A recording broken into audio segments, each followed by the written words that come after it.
کوئی دور بھی کوئی وقت بھی اولیاء کے وجود سے خالی نہیں ہوگا۔ ایک لفظ بعض لوگ بولتے ہیں جو اچھا نہیں ہے، کہتے ہیں جی اس دور میں کوئی نہیں اللہ کا ولی۔ یہ کیسے ہو سکتا ہے؟ یہ کیسے ممکن ہے؟ ہماری پہچانوں میں کمی ہے، توجہ میں کمی ہے، ورنہ ولیوں کا وجود اسلام کی صداقت کی دلیل ہے۔ یہ دلیل ہے، نبی پاک صلی اللہ علیہ وسلم کا یہ معجزہ ہے کہ قیامت تک حضور کی امت میں اللہ کے ولی ہوتے رہیں گے، اور پورا مضمون ہے یہ قرآن پاک کا، الا ان اولیاء اللہ لا خوف علیہم ولا هم یحزنون۔ پورا مضمون ہے، یا ایھا الذین آمنوا اتقوا اللہ وکونوا مع الصادقین واتبعوا سبیل من اناب الی۔ پورا مضمون، جگہ جگہ اللہ کے ولیوں کی علامتیں، واتبعوا سبیل من اناب الی، اس کے پیچھے چل جو میرے پیچھے چل رہا ہے۔ اللہ فرما رہا ہے جو میری طرف رجوع کر رہا ہے تو اس کے پیچھے چل۔ یا ایھا الذین آمنوا اتقوا اللہ، اے ایمان والو اللہ سے ڈر جاؤ، وکونوا مع الصادقین، اور سچوں کی سنگت اختیار کرو۔ درجنوں آیات، فاسألوا اہل الذکر، فرمایا ذکر والوں سے پوچھ لیا کرو، ان کنتم لا تعلمون، اگر تمہیں علم نہ ہو تو پوچھ لیا کرو۔ ہر نماز میں صراط الذین انعمت علیہم، ہر نماز میں کہہ رہا صراط الذین انعمت علیہم، یا اللہ ان لوگوں کے رستوں پہ چلا جن پر تو نے انعام، اور وہ کون ہے؟ قرآن نے کہا انعم اللہ علیہم من النبیین والصدیقین والشہداء والصالحین۔ اچھا نماز کے اندر کہتا رہتا ہے ولیوں کے پیچھے چلنا ہے، یا اللہ چلا، باہر نکل کے مکر جاتا ہے، مکر جاتا ہے، کہتا ہے مجھے خود قرآن حدیث آتا ہے۔ اور یہ اب ایک تو تھے نا پہلے کچھ لوگ جن کے نظریات میں فرق تھا، اب اپنے بہت سارے لوگ کہتے چھوڑو کیا ضرورت۔ بھئی پورا مضمون ہے قرآن پاک کا اللہ کے ولی، پورا ایک مضمون ہے، حدیث کا پورا باب ہے۔ آج میں صفات اولیاء عرض کرنے لگا ہوں، پہلے یہ تو سمجھ لینا جن سے پیار کرنا ہے وہ ہوتے کس طرح کے ہیں۔ آج یہ سمجھ لیں کہ ولی بنیادی طور پر ہوتا کون ہے۔ ایک ہے میں کہوں کہ ولی فلاں ہوتا ہے، ایک ہے کہ کوئی بزرگ کہیں، اور اس سے تھوڑا آگے بڑھیں تو اگر صحابی بتائیں پھر تو کیا ہی بات ہے، اور اگر بالکل ہی ہم اتھارٹی پہ جانا چاہیں بنیاد پہ تو بہتر نہیں ہمیں خدا بتا دے اور محمد مصطفیٰ بتا دے صلی اللہ علیہ۔ یہ سب سے مضبوط بات نہیں؟ کیا خیال ہے؟ 100 گلاں تے سرے تے گنڈ۔ بھئی پوچھو ہی نہ کسی سے، ڈائریکٹ قرآن پاک سے پوچھ لو ولی کون ہوتے ہیں۔ صحیح ہے؟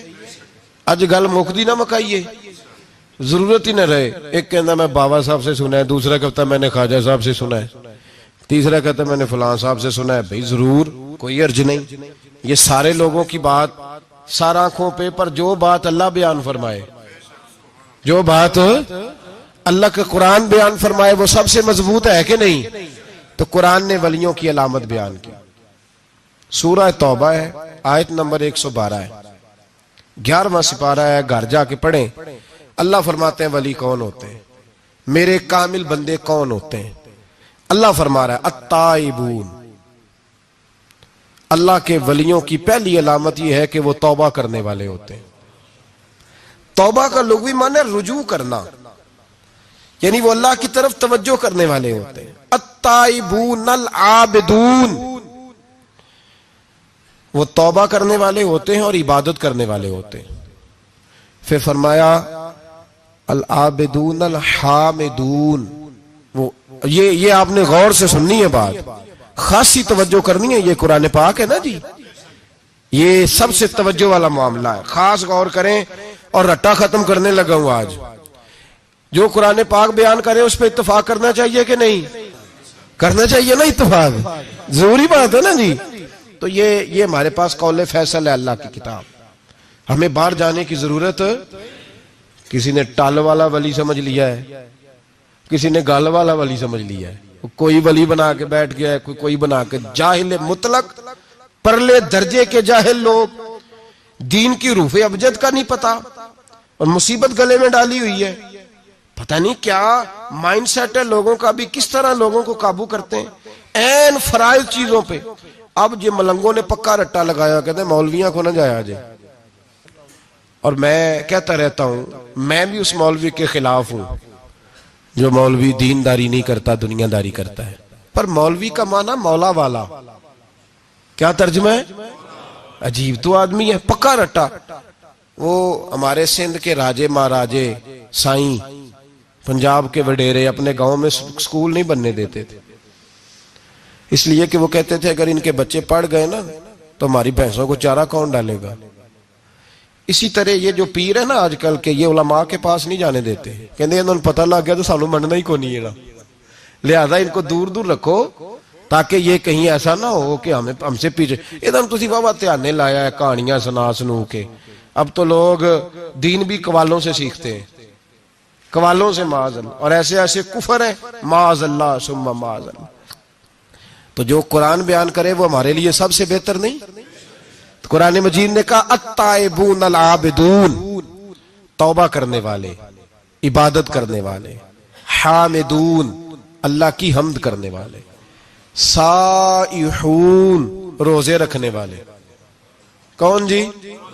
ولیوں کی علامتیں، روزے رکھنے والے، راکعون ساجدون، رکوع کرنے والے اور سجدے کرنے والے، رکوع کرنے والے اور سجدے کرنے والے۔ بس توبہ کی، رکوع کیا، سجدہ کیا، نماز پڑھی، عبادت کی، یا اللہ کافی ہے؟ فرمایا نہیں، الآمرون بالمعروف، نیکی کا حکم دینے والے، والنہون عن المنکر، اور برائی سے روکنے والے، میدان میں رہنے والے، میدان میں، والحافظون لحدود اللہ، نیکی کا حکم دینے والے، برائی سے منع کرنے والے، اور اللہ کی حدوں کی حفاظت کرنے والے۔ اللہ کی حدوں کی یہ علامتیں بیان کر کے کہا وبشر المومنین، محبوب اپنے ان غلاموں کو میری رضا اور جنت کی خوشخبری سنا دے۔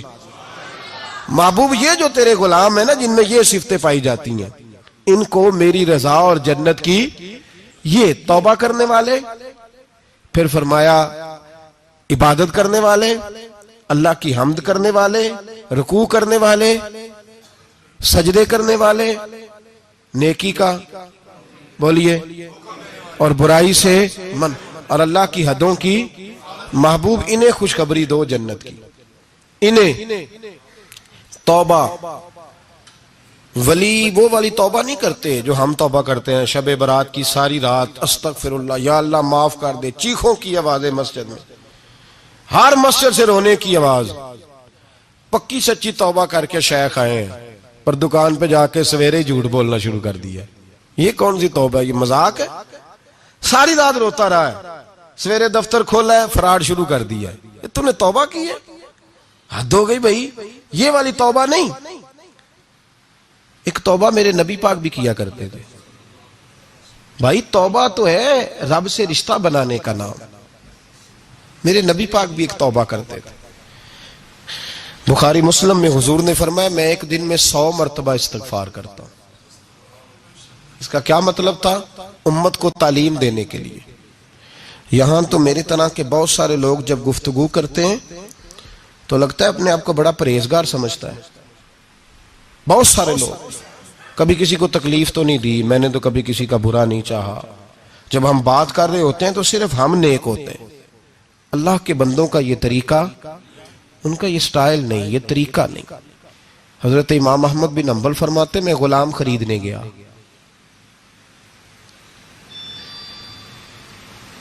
اس نے میرے ساتھ شرط رکھی کہ حضور آپ مجھے خرید کے لے جانے ہیں، میری شرط یہ ہے کہ میں دن کو آپ کی ڈیوٹی کروں گا، رات کو نہیں کروں گا۔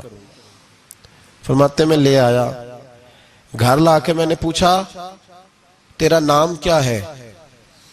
کہنے لگا حضور غلاموں کا نام نہیں ہوتا۔ کھائے گا کیا؟ حضور غلاموں کی چاہت نہیں ہوتی،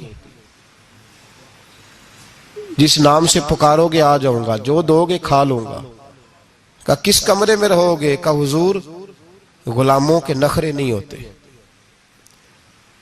کہتے میں نے کہا پھر بھی یہ کمرے ہیں پسند کر لو۔ ایک ٹوٹا پھوٹا سا کمرہ اس نے پسند کر لیا۔ امام احمد بن حنبل فرماتے ہیں میں اسے کام بتاتا پر اتنی محنت سے کرتا کہ کمال کر دیتا، میرے اشارے سمجھتا۔ ایک دن میں تہجد کے وقت اٹھا، اس کے کمرے میں گیا تو وہ توبہ توبہ پکار رہا تھا۔ سنو ولیوں کی توبہ، فرماتے اس کے کمرے سے چیخنے کی، یا اللہ معاف کر دے، یا اللہ معاف کر دے، اللہ معافی دے دے، تڑپ رہا ہے، رو رہا ہے۔ اور امام احمد بن حنبل فرماتے ہیں حال یہ ہے کہ اس کے کمرے سے لے کر آسمان تک نور ہی نور پھیلا ہوا ہے، نور ہی نور، اور وہ روتا ہے یا اللہ معاف کر دے، یا اللہ معاف کر دے۔ فرماتے ہیں میں سوچنے لگا معافی کس چیز کی مانگ رہا ہے؟ فرماتے ہیں وہ خود ہی بولا، اور معافی دیکھو بھائی، توبہ دیکھو اللہ والوں کی۔ کہنے لگا اے اللہ میں تیرا بندہ ہوں، تو نے زندگی دی، نعمت دی، آنکھیں دی، کان دیے، سانسیں چلائیں، بغیر مانگے سارا کچھ دیا۔ چاہیے تو یہ تھا کہ میں دن رات تیری بارگاہ میں جھکا رہتا، پر مجھے معاف کر دے۔ میرے اوپر امام احمد بن حنبل کے بھی حقوق ہیں، میرے مالک کا بھی حق ہے، اس لیے میں دن سارا عبادت نہیں کر سکتا، بس 5 نمازیں پڑھ سکتا ہوں، رات میں جاگتا رہتا ہوں تیرے حضور۔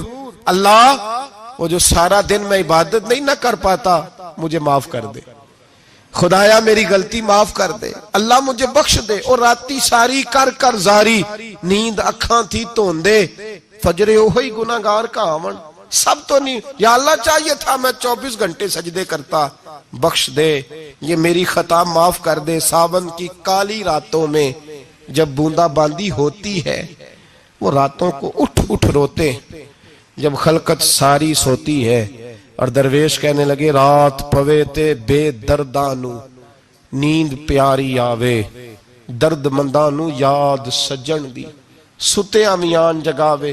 یا اللہ معاف کر دے، میں سارا دن سجدے نہیں کر پاتا، سارا دن لمبی نہ، معافی دے دے، یہ توبہ ہے اللہ والوں کی۔ امام احمد بن حنبل فرماتے ہیں فجر کے وقت وہ میرے ساتھ مسجد گیا، میں نے اس کا چہرہ دیکھا، میں اس کو کونے میں لے گیا، میں نے کہا جا تو اللہ کی رضا کے لیے آزاد ہے، جا میں اپنے حق معاف کرتا ہوں، مکان تیرے پاس رہے گا، کھانا تجھے ملے گا، تو آزاد ہے۔ اس نے کہا حضور ہوا کیا، ہوا کیا؟ ہماری تو خواہش ہے نا کہ بندہ اس وقت ملنے آئے جب میں تسبیح پڑھ رہا ہوں، کوئی اس وقت گھر پہنچے جب میں سجدے میں ہوں، لوگوں کو پتا چلے بڑا نیک ہے، بڑا نمازی ہے۔ اس وقت کسی کی نظر پڑے جب میں بالکل قرآن پاک پہ بیٹھا ہوں۔ فرماتے ہیں جب میں نے کہا نا تو آزاد ہے، تو کہنے لگا حضور کیا ہوا؟ فرمانے لگے رات میں نے تیری توبہ دیکھ لی ہے، توبہ دیکھ لی۔ امام صاحب فرماتے ہیں وہ پھر تڑپ کے رویا، سجدے میں سر رکھا، تو نے یہ کیا عجب کیا، مجھ کو بھی فاش کر دیا، میں ہی تو ایک راز تھا سینہ کائنات میں، میں سراپا مخزن راز تھا، میں رہا تھا مدت و راز میں، یہ تیرا شوق دید کشاں کشاں مجھے بھی کھینچ لایا مجاز میں۔ اے اللہ پردہ ہی کھول دیا ہے تو نے، یہ عبادتیں، یہ توبہ، یہ ریاضتیں، یہ تیرا میرا راز تھا، اللہ تو نے پردے ہی کھول دیے، مہربانی کر مجھے پردہ پوشی عطا فرما، اللہ معاف کر دے، مجھے پردہ پوشی عطا کر۔ حضرت امام احمد بن حنبل فرماتے ہیں سجدے میں اس نے بلند آواز سے اللہ اکبر کہا، پھر وہ گرا، اس کی روح پرواز کر گئی، پرواز کر گئی، چلا گیا، رخصت ہو گیا۔ یہ عاشق کا جنازہ ہے، ذرا دھوم سے نکلے، محبوب کی گلیوں سے ذرا گھوم کے نکلے۔ او بھائی اس بات پہ بھی توبہ ہے کہ یا اللہ میں سارا دن نفل نہیں پیے، یہ اللہ کے ولیوں کی توبہ ہے، سارا کچھ کر کر آ کے نا، سارا کچھ کر کر آ کے پھر بھی معافی، ڈیوٹیاں کر کے ساری پھر بھی معافی، یا اللہ معاف کر دے، سارا دن عبادت کر کے پھر بھی کہتے اللہ بخش دے۔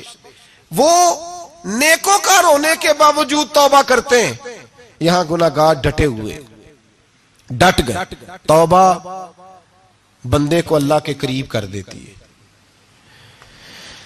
ہم لوگ کہتے ہیں گناہ ہوں گے تو توبہ کریں گے نا، اور ہمارے زمانے میں تو گناہگار ہے ہی نہیں، سارے نیکوکار ہیں، اللہ ماشاءاللہ۔ گناہگار ہوں گے تو توبہ کریں گے۔ کئی دفعہ نا ہمارا بھائی ناراض ہو جاتا ہے، دوست ناراض ہو جاتا ہے، تو وہ جب ناراض ہوتا ہے نا بہت زیادہ بولتا نہیں تو ہم پھر قریب جاتے ہیں، اس کو پوچھتے ہیں کیا بات ہے، کیوں ناراض ہے، ادھر دیکھیں میری طرف، کیوں ناراض ہے، کیا ہوا؟ وہ کہتا ہے نہیں نہیں بس چھوڑو، ہمیں نہیں پتا ہوتا، تفصیل پوچھنی پڑتی ہے، بات کرنی پڑتی ہے، پھر وہ بتاتا ہے کہ وہ جو تو نے ایک جملہ کہا تھا نا وہ تجھے نہیں کہنا چاہیے تھا۔ پھر ہمیں خیال آتا ہے ہاں مجھ سے غلطی ہو گئی، پھر ہم کیا کرتے ہیں؟ معافی مانگتے ہیں، راضی کرتے ہیں۔ ہوتا ہے ایسے کہ نہیں ہوتا ہے نا جناب؟ تو بندے سے تو بعض اوقات ایسا معاملہ ہو جاتا ہے تجھے پتا نہیں، تو کیا اللہ کی ایسی نافرمانی نہیں ہوتا تھی جس کا تجھے پتا ہی نہ ہو؟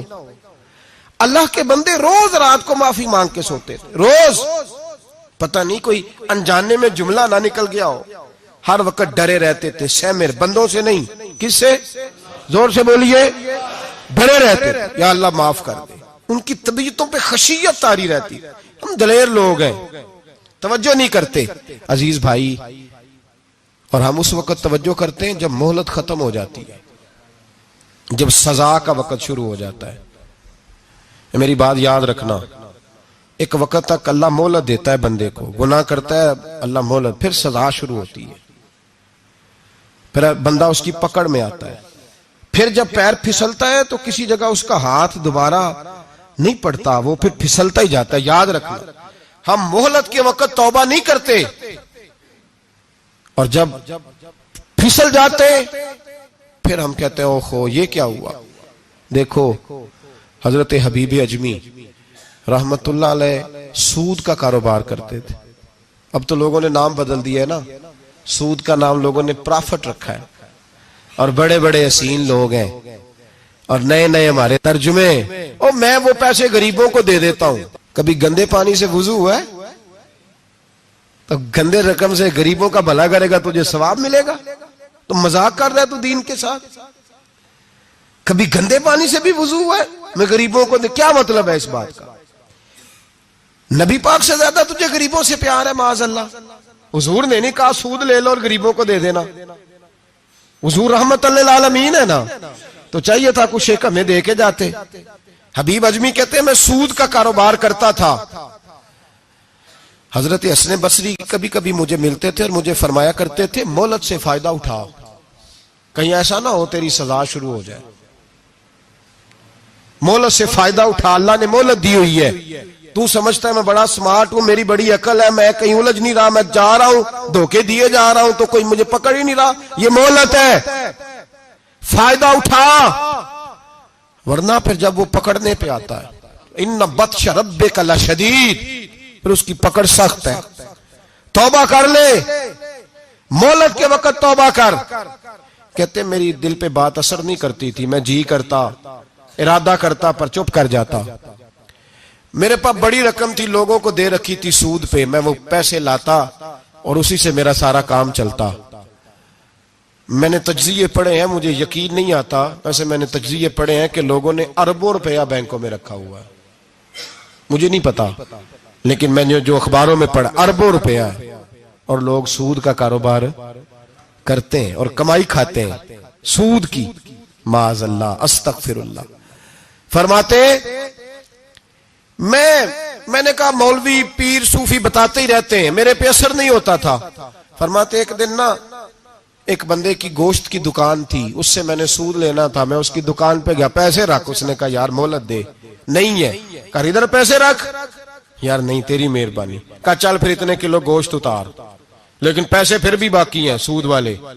کہتے وہ گوشت میں اتار کے لایا، میری بیوی بھی مجھے روز سمجھاتی تھی کہ باز آ جا، کہتے میں گوشت گھر لایا، حضرت بی بی اجمی کہتے ہیں میری بیوی نے پکانے کے لیے ہنڈیا چولہے پہ چڑھائی، اور ابھی اس نے مسالہ ڈال کے اس کے اندر چمچہ گھمایا ہی تھا کہ وہ سارا خون بن گیا۔ میری بیوی چلائی، کہنے لگی جلدی آ، تو بھی برتن لا، بچے بھی بلا، میں بھی بیٹھتی ہوں، یہ خون بن گیا جو تو غریبوں کا نچوڑ کے لایا تھا، آج خون پیئیں گے سارے، آ جا۔ کہتے ہیں میرے ذہن میں بات گونجی حضرت حسن بصری کی کہ وقت پہ توبہ کر لے کہیں تیری سزا نہ شروع ہو جائے، مہلت کے وقت توبہ کر کہیں سزا نہ شروع ہو جائے، آج بچ جا۔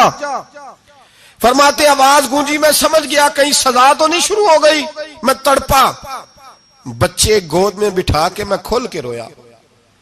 میں نے اپنی بیوی سے کہا آج کے بعد نہیں کرتا. کہنے لگی جا پھر. توبہ پہ قائم وہی رہتا ہے جو کسی ولی کے لڑ لگ جاتا ہے. تو ادھر توبہ ادھر ٹوٹ جاتی ہے. جا کسی کے ہاتھ میں ہاتھ دے تاکہ تو توبہ پہ قائم رہے, تاکہ وہ تیری بیٹری چارج کرے, تیرے ایمان کو حرارت دیتا رہے. کہتے میں نکلا گھر سے حضرت حسن بصری کے پاس توبہ کرنے. ابھی میں رستے میں تھا تو چھوٹے چھوٹے بچے کھیل رہے تھے. فرماتے ہیں بچے کھیل رہے تھے, ایک بچہ پکارا, کہنے لگا پیچھے ہٹ جاؤ, پیچھے ہٹو, بہت بڑا سود خور ہے یہ, ایسا نہ ہو اس کا سایہ ہم پہ پڑے تو ہم بھی نحوست والے ہو جائیں, پیچھے ہٹ جاؤ. کہتے ہیں ایک اور چوٹ لگی. میں نے کہا یا اللہ تیری ننھی مخلوق بھی مجھ سے نفرت کرتی ہے, یہ بھی. فرماتے ہیں حضرت حسن بصری کے پاس گیا تو قدموں پہ سر رکھ کے میں بڑا رویا. میں نے کہا میرے لیے دعا کر, عرش کا مالک مجھ سے راضی ہو جائے. سنا ہے جب آپ دعا کرتے ہیں تو بڑی جلدی سنتا ہے. پتہ سارا ہے سردار نو کیتیاں دا پردہ چپایا ہی پلا اسی. دعا کر وہ مجھ سے راضی ہو جائے. اب تو میرے بچوں کی ہنڈیا میں خون آنے لگا ہے, مہربانی کر. کہتے ہیں حضرت حسن بصری نے کہا تجھے مبارک ہو, میں دیکھ رہا ہوں تیری توبہ سچی ہے تو اللہ بھی تجھ سے راضی ہو جائے گا. میں دیکھ رہا ہوں تیرے اندر احساس, تیرے لفظ بتاتے ہیں تو کھری تو جا, اللہ بڑا مہربان ہے. کہتے تسلی دی, پیار کیا, کھری توبہ کی, بیعت ہوا. واپس آیا تو بچے وہیں کھیل رہے تھے, ابھی کھیل رہے تھے. فرماتے میں ڈرتے ڈرتے ان کے پاس سے گزرا تو ایک بچہ پکارا, کہنے لگا پیچھے ہٹ جاؤ, پیچھے. اللہ کا ولی حبیب اجمی آ رہا ہے, اللہ کا ولی حبیب آ رہا ہے. کہیں ایسا نہ ہو ہمارے پیروں سے کوئی مٹی اڑے اور ولی کے کپڑوں پہ پڑ جائے اور ہم اللہ کے ولی کے بے ادب ہو جائے. پیچھے ہٹو, رستہ دے دو. فرماتے میں اللہ اکبر کہا. میں نے کہا مالک تیرے قربان جاؤں, ابھی میں نے توبہ کی اور ابھی تو نے اپنی مخلوق کے دل میری طرف موڑ دیے. ابھی بھائی توبہ کھری سچی, مہلت کے وقت توبہ کرو. پھر جب وہ والا وقت آتا ہے نا جب سزا شروع ہو جاتی ہے پھر مشکل ہو جاتا ہے. میرے رسول پاک علیہ السلام نے فرمایا سکھوں میں دعائیں مانگا کرو, رب دکھوں میں جلدی قبول کرے گا. سکھوں میں مانگ لو, دکھوں میں جلدی قبول ہوں گی. تم صرف دکھوں میں مانگتے ہو پھر حکمت الہی کے تحت دیر ہوتی ہے. بھائی پہلی ولی کی صفت یہ ہے کہ وہ توبہ کرنے والے ہوتے ہیں. ولی کی پہلی صفت کیا ہے؟ اقبال نے کہا تھا, اس نے کہا مرید سادہ تو رو رو کے ہو گیا تائب, کاش اس پیر مغاں کو بھی مل جاتی توبہ کی توفیق. اس نے کہا اللہ کرے پیر بھی توبہ کر لے, مرید تو بڑا رو گیا بیچارہ, اللہ کرے یہ بھی توبہ کرے, یہ بھی باز آئے. توبہ انسان کو نوازتی ہے ہر وقت, ہر جملے سے, ہر بات سے. اور ایسی غلطیاں جن کا ہمیں پتا ہے ان سے تو کرنی ہے, جن کا نہیں بھی پتا ان سے بھی. اب کیا کریں؟ التائبون العابدون, اب اللہ کی عبادت کریں. ولیوں کی دوسری صفت کیا ہے؟ وہ اللہ کی. ہمارے زمانے میں نفلوں کا رواج ہی ختم ہو گیا ہے.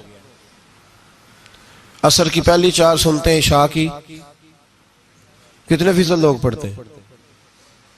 ہمارے بزرگوں کا طریقہ تھا گھروں میں حجرے مخصوص ہوتے تھے. نبی پاک صلی اللہ علیہ وسلم نے فرمایا گھر کو قبرستان نہ بناؤ, کچھ نوافل گھروں میں بھی پڑھا کرو. وہ اذانوں سے پہلے وضو کر کے بیٹھے ہوتے تھے, مصلی آباد ہوتے تھے, اور بہت سارے بزرگوں کی قبریں اس جگہ پہ بنی جہاں وہ عبادت کرتے تھے. نفلوں سے دور ہیں ہم, نفلوں سے. نفل سے کیا ملتا ہے؟ نفل پڑھنے سے رب رحمان ملتا ہے, اللہ ملتا ہے نفل پڑھنے والے کو. بخاری مسلم میں موجود ہے میرے نبی پاک صلی اللہ. لیکن شرط یہ ہے کہ نفل اللہ کی رضا کے لیے پڑھے. وہ ساری دنیا کو سویرے بتائے نا کہ جدو میں سویرے 3 بجے اٹھیا نا ادو میں ویکھیا تے کتے پونک رہے سن. یہ تو نے خبر دی ہے کہ میں صبح 3 بجے نہ. یہ کس کے ساتھ راز ہے بولیے؟ بڑی زبردستی بعض بندے بلکہ بندہ ڈھونڈ رہے ہوتے ہیں, کوئی بندہ ملے تو اسے بتائیں. آج جی میں سویرے سویرے اٹھیا, سویرے تے ایک منڈا ٹیلی فون تے لگا سی. میں کہا تسی نفل پڑھن اٹھے سو کہ منڈا ویکھن اٹھے سو؟ تو جڑے کام اٹھے سو کرو, انہوں لگا رہن دیو, اپنا کام کرے. وہ اصل مسئلہ پتہ کیا ہوتا ہے کہ وہ غبار چڑھا ہوا ہے طبیعت میں کہ کسی طریقے میں بتا دوں کہ میں سویرے 3 بجے. تو اس کا نقصان پتہ کیا ہوتا ہے؟ اس میں شراکت داری ہو گئی, اور اللہ کو شراکت داری پسند نہ. تو وہ اپنے رب کے ساتھ راز نیاز کر، وہ عبادت کا ثواب بڑھ جائے۔ نبی رحمت صلی اللہ علیہ وسلم نے فرمایا جب بندہ کثرت سے نفل پڑھتا ہے تو اللہ کے قریب ہو جاتا ہے۔ کتنا قریب ہوتا ہے کہ اللہ فرماتا ہے میں اس کے ہاتھ بن جاتا ہوں، پھر میں اس کے پیر بن جاتا ہوں، پھر میں اس کی آنکھیں بن جاتا ہوں، پھر میں اس کے کان بن جاتا ہوں، پھر میں اس شخص کا وجود بن جاتا ہوں۔ کیا مطلب؟ یہ بخاری مسلم ہے۔ آنکھیں بندے کی ہوتی ہے، طاقت اللہ کی ہوتی ہے۔ ہاتھ بندے کے ہوتے ہیں، طاقت اللہ کی ہوتی ہے۔ پیر بندے کے ہوتے ہیں، طاقت اللہ کی۔ تو پھر اگر کوئی ولی دور سے سن لے تو طاقت کس نے دی ہے؟ تو اگر کوئی ولی دور سے دیکھ لے تو طاقت کس نے دی ہے؟ اللہ نے۔ اگر کوئی ولی ہاتھ بڑھا کے کسی کی پریشانی دور کر دے تو طاقت کس نے دی؟ یہ پیچھے طاقت کس کی ہے؟ اللہ کی۔ تو یہ بخاری مسلم ہے۔ اللہ کی عبادت کریں، عبادت سے برکت آتی ہے۔ حضرت ابو ادریس خولانی رحمت اللہ علیہ حضرت معاذ بن جبل کے شاگرد تھے، تابعی بزرگ تھے۔ فرماتے ہیں کہ میں جب سے حضرت معاذ بن جبل کی صحبت میں بیٹھا نا تو برے کاروباروں سے میری طبیعت تو چاٹ ہو گئی۔ کئی کاروبار میں دیکھتا تو جھوٹ بولنا پڑتا، اس میں بڑا کچھ کرنا پڑتا تو مجھے ڈر آتا۔ آپ فرماتے ہیں میں نے نا بڑی کوشش کی پر میری مرضی کا کام مجھے، صوفی کاہل نہیں ہوتے، سست نہیں ہوتے، جھوٹ نہیں بولتے۔ فرماتے ہیں میرے اندر طاقت تھی کہ میں حلال کما کے بچوں کو کھلاؤں پر میری مرضی کا کام نہیں ملتا تھا۔ حد ہو گئی۔ اور جب انسان نیکی کی طرف آتا ہے تو کچھ نہ کچھ آزمائشیں ضرور آتی ہیں، یہ پکی بات ہے، پکی بات۔ جب وہ غلط ملت کر رہا ہوتا ہے تو اس کو لگتا ہے سارا کچھ صحیح ہے، جب سیدھا ہوتا ہے تو بہت ساری پریشانیاں بھی ضرور آتی ہیں، یہ مزاج ہے دین کا۔ آپ فرماتے ہیں میں پریشان رہنے لگا، حالات خراب ہونے لگے، آزمائش سخت ہونے لگی، کاروبار بند ہو گیا، کام ہی کوئی نہیں ملتا تھا۔ میری بیوی ناراض رہنے لگی، ہلکا ہلکا تو اس نے مجھے کہنا شروع کیا، پھر جلال میں آ گئی، اور ایک دن مجھے کہنے لگی اگر آج نانا کچھ لے کے آئے تو بچے لے کے میکے چلی جاؤں گی۔ آپ فرماتے ہیں میں بڑا پریشان ہوا، نکل گیا فجر پڑھ کے کام کی تلاش میں۔ میں نے ظہر تک تلاش کیا لیکن مجھے کام نہ ملا۔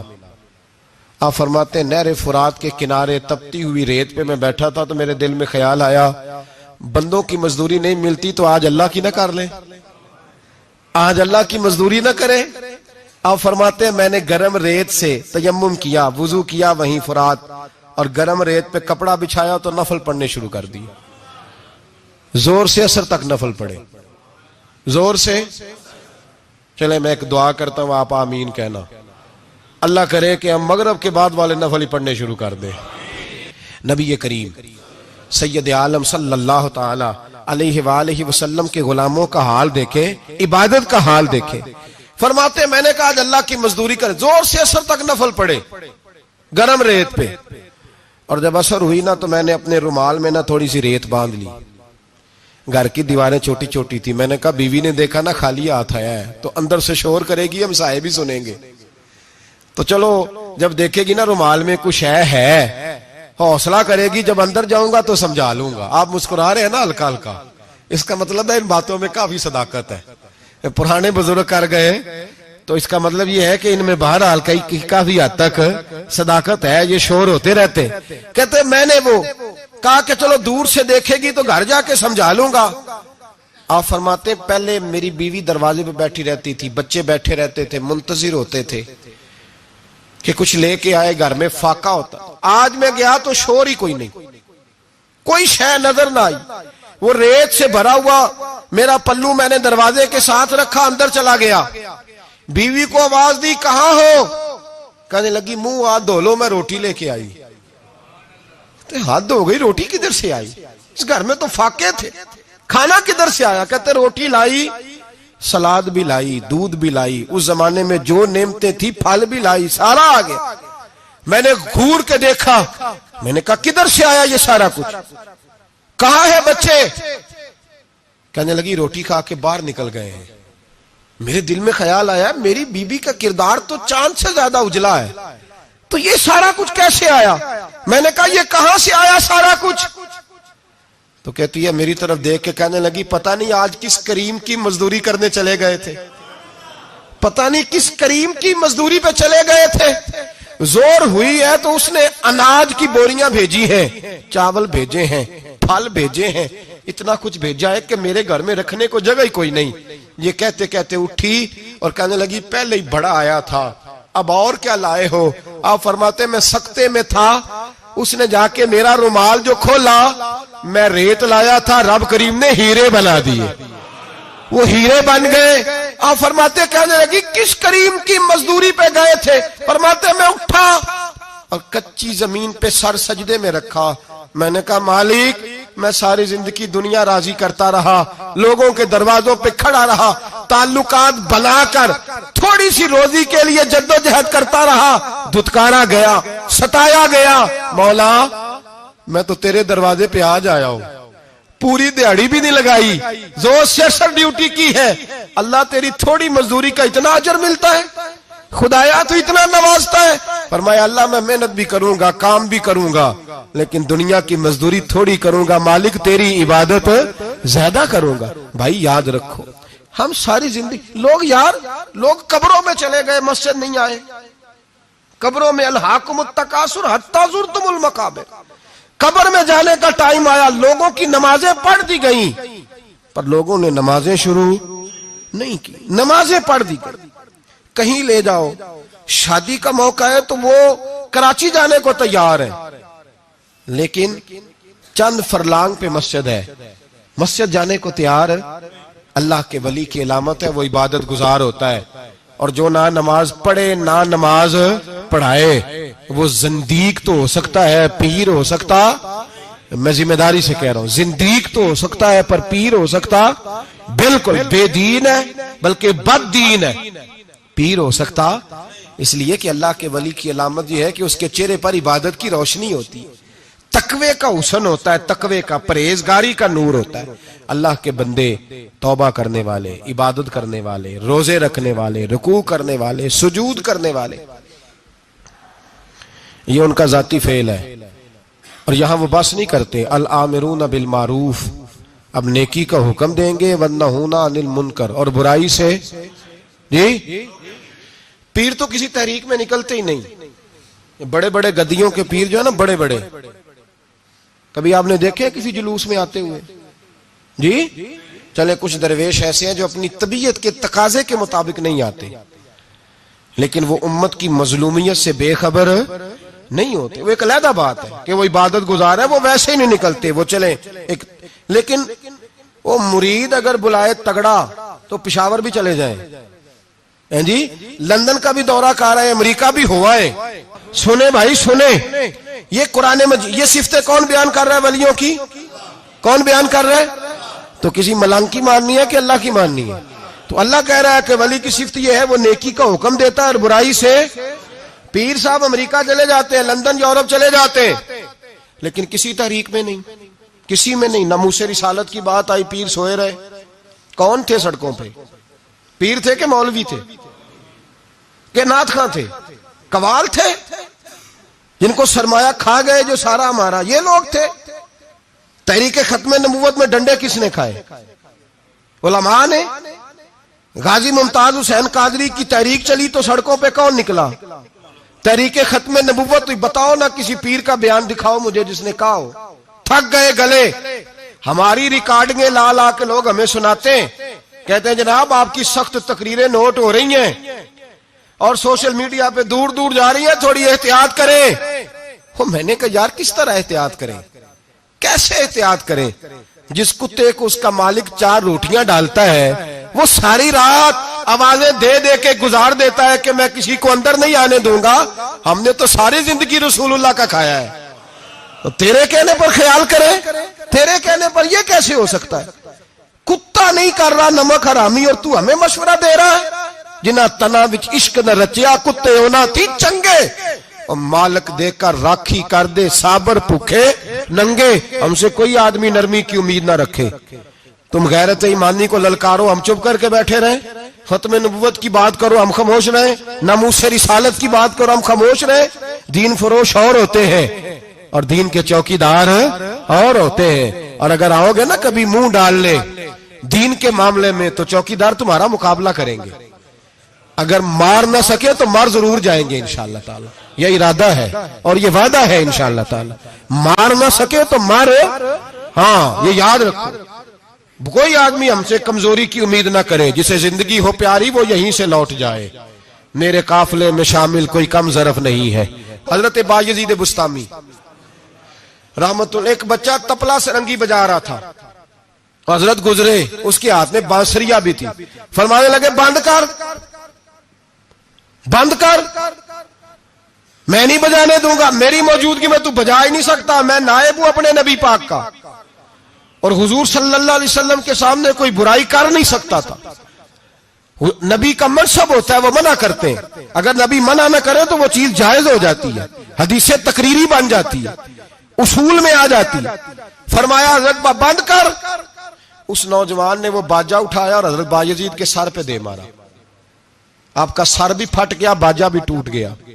حضرت بایزید علیہ رحمہ گھر گئے، گھر جا کے 2 گھنٹے کے بعد حلوہ پکایا، خادم کو بلایا، فرمایا اس کے گھر جا، یہ تھوڑے سے پیسے دے یا، اس کا باجا ٹوٹ گیا، اس کا نقصان ہو گیا ہے، اسے نقصان کے پیسے دے اور حلوہ دے یا، اس کا دل راضی ہو جائے.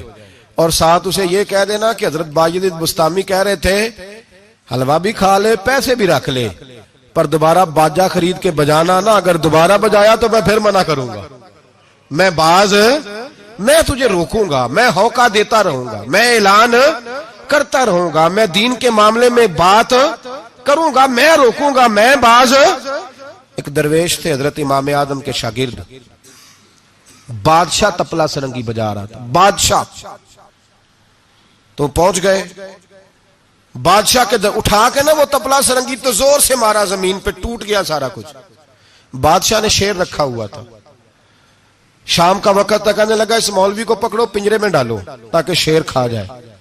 اٹھایا، بابا جی کو پنجرے میں ڈال دیا. ساری رات تپلا سرنگی بجتا رہا. سویرے فجر کا وقت ہوا تو اٹھے گویے جانے لگے. تو بادشاہ کہنے لگا پتہ کرو بابے کے جوتے شوتے کپڑے کپڑے جو بچے باہر نکال لو. لوگ کہتے ہیں ہم گئے، جب پہنچے نا شیر کے جنگلے میں تو بابا جی فجر کی نماز پڑھ رہے تھے اور شیر ان کے پیر چاٹ رہا تھا. فرماتے پیر چاٹ رہا تھا تو باہر نکلے تو بادشاہ بھی پریشان، سارے لوگ پریشان، یہ کیا ہوا؟ کہنے لگے بابا تجھے شیر نے کاٹا نہیں، کھایا نہیں، اور تو اتنے اطمینان سے نماز پڑھ رہا، تجھے خیال نہیں آیا؟ بابا جی کہنے لگے ہاں خیال آتا رہا ہے، ساری رات پریشان رہا ہوں. ساری رات کا کس بات کا خیال؟ فرمانے لگے خیال یہ آتا رہا کہ میں نے پڑھنے ہوتے ساری رات نفل، تو میں نے نفلوں کی نیت باندھی تو شیر میرے پیر چاٹنے لگا، تو اس کا جھوٹا نپاک ہوتا ہے.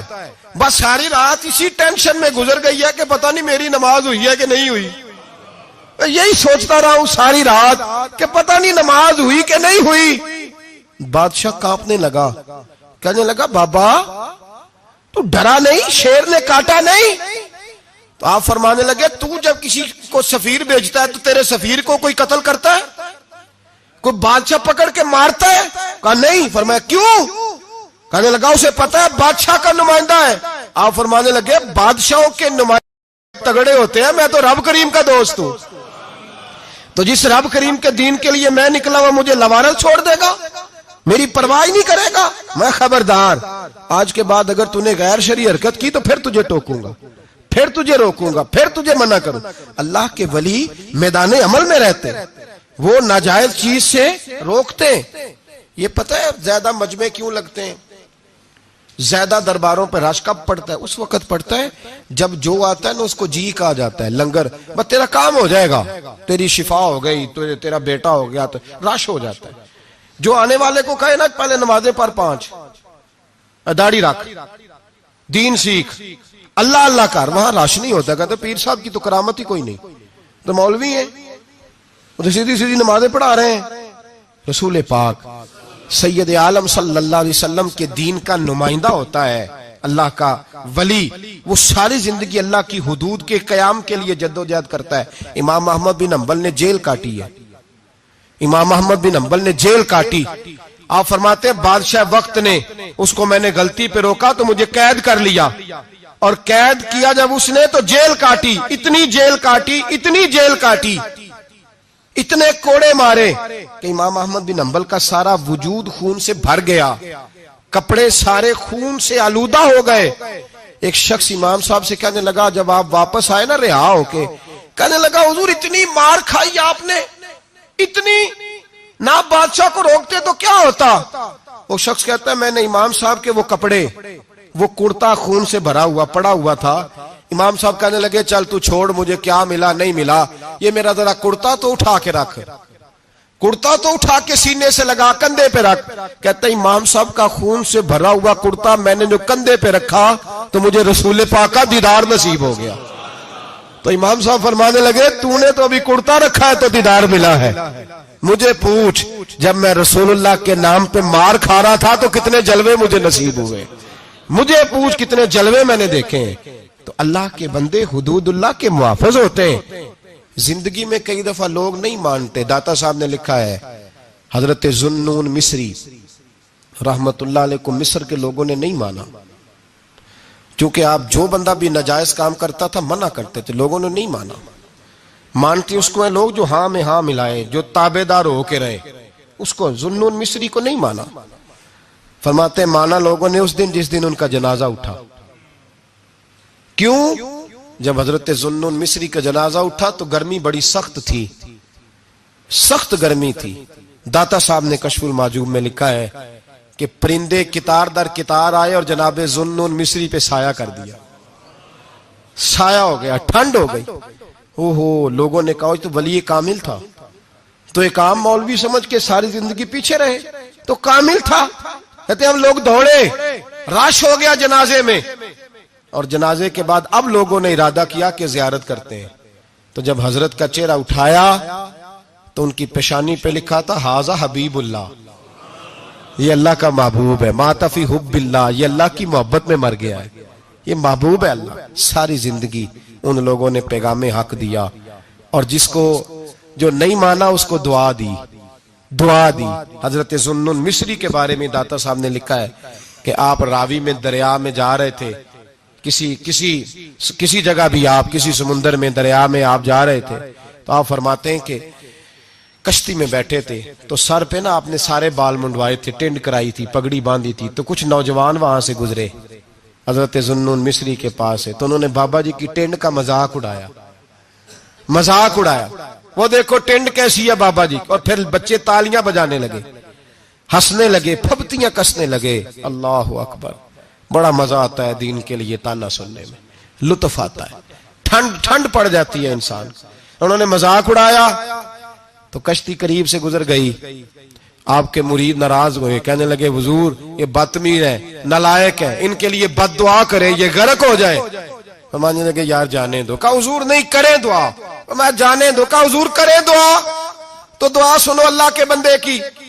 کہنے لگے اے اللہ، جس طرح دنیا میں یہ ہنس رہے ہیں انہیں قیامت میں بھی ہنستا ہی رکھنا، انہیں قیامت میں بھی ہنستا ہی رکھنا۔